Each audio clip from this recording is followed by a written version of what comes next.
This is TWiT. It must drive Cheerios crazy, and I imagine maybe it's had other litigation about this, that there are so many other breakfast cereals out there that are a circle made out of beige-colored wheat of some kind that are not Cheerios. As Maria's pointed out, there are Corn Pops and Trader Joe's O's and toasted whole grain oats and honeycombs and honeyed cornflakes that all use the color yellow, which is also associated with Cheerios. But a lot of them use the circle too. So I imagine this has been a long battle for Cheerios, although I don't know that much about it, trying to protect their own brand and what they do. What they have recently not been able to do is lock up the color yellow as theirs and theirs alone to use when it comes to these kinds of breakfast cereals. Right, Maria? Yeah, I wish I knew whether Cheerios has tried to protect the shape of those O's.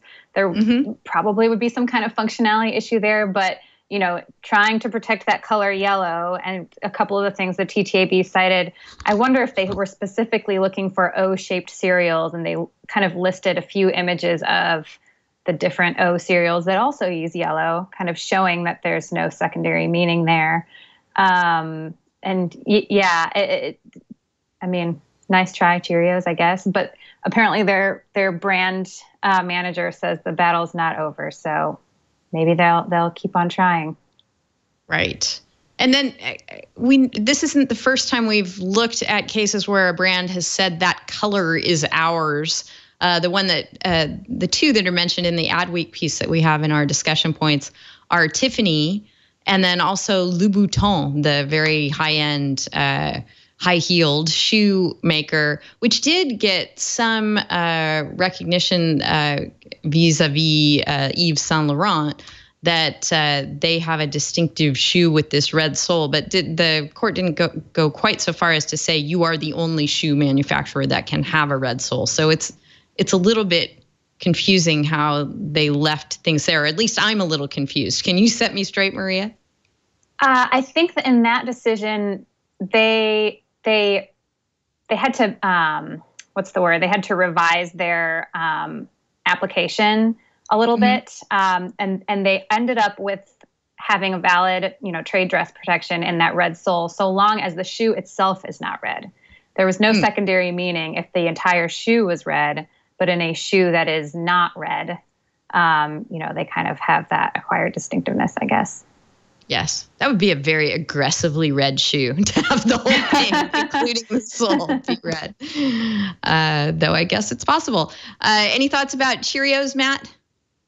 Yeah, I think that one of the problems with trademarking colors, and I know it's limitedly been accepted by the courts, is that the color spectrum is a limited amount of space on it. So when you're looking at a competitive area like a cereal box, I'm sure it's very valuable. I believe it went up to the Supreme Court previously whether trademark should be used on college athletics uniforms when they were looking at infringement by third parties, and I believe they said that they could. But it seems like always a tricky area of the law to cut off a unique color spectrum and probably like colors in the area. So I think it was always an uphill battle for Cheerios. Right, and I think, tying this back to the fact that we do a technology law show here, that this does impact how people present themselves online, that these color schemes are very important when it comes to user experience and UI design. Imagine, for example, if Google tried to keep any other website from being clean and white, which is, such a part of its presentation. Mike, any thoughts on how these color issues transfer over to the online world?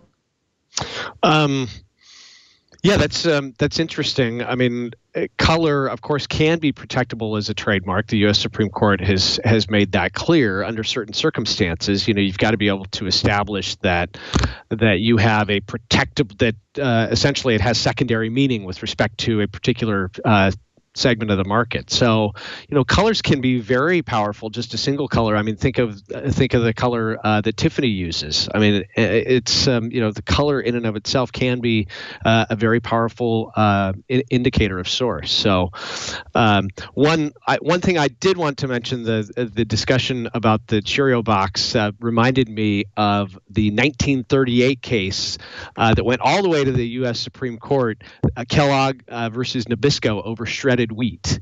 And there the court actually talked about functionality of once a patent has expired with respect to the shredded wheats, Kellogg was able to reproduce it. So it just kind of got me thinking about that. Fun little fact for the day, 1938 Supreme Court case over Cheerios. That's a good one. For bringing that in. Yeah. Yes.